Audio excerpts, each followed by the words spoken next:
Bom, gente, tá recorrendo a medicamentos e não tá acabando com a tosse, então vamos aqui a um xarope. Vamos precisar de açúcar, né?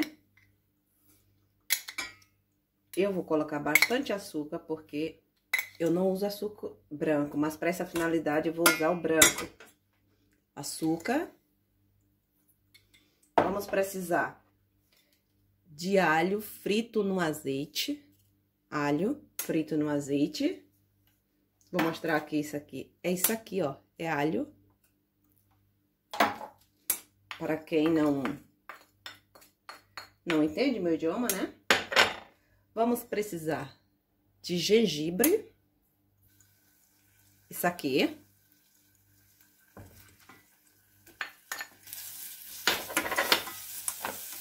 Cravo.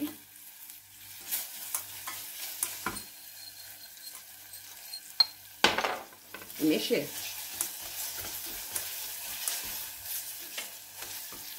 Canela também.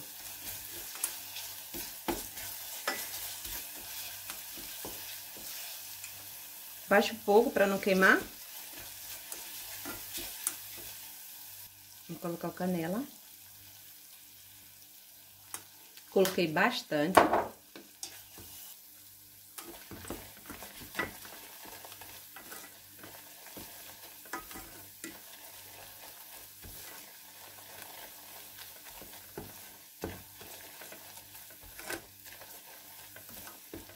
E tá bom, né, gente? Até quando tiver nessa consistência, você pode tirar, é pra ficar o melado. Isso aqui é pra parar com aquela tosse seca, tosse que fica coçando a garganta, né? Se funcionar pra você, comente aí. Entra também o mel nessa receita, eu vou colocar depois de pronta. Vou colocar aqui. 1 colher de mel.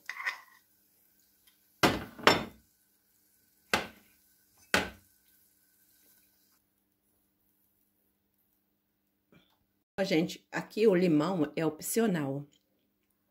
Você vê, ó, que aqui, ó, como ele tá. Tá bem mesmo melado. Eu vou acrescentar 1 colher de limão. Tem gente que não gosta, né, com limão. Minhas crianças mesmo não gostam, mas eu vou acrescentar 1 colher. Ele tem que ficar assim. Mas quando você põe o mel nele, põe depois de pronto, que ele não fica duro também. Se gostou, deixa seu like, comente e compartilha com quem precisa.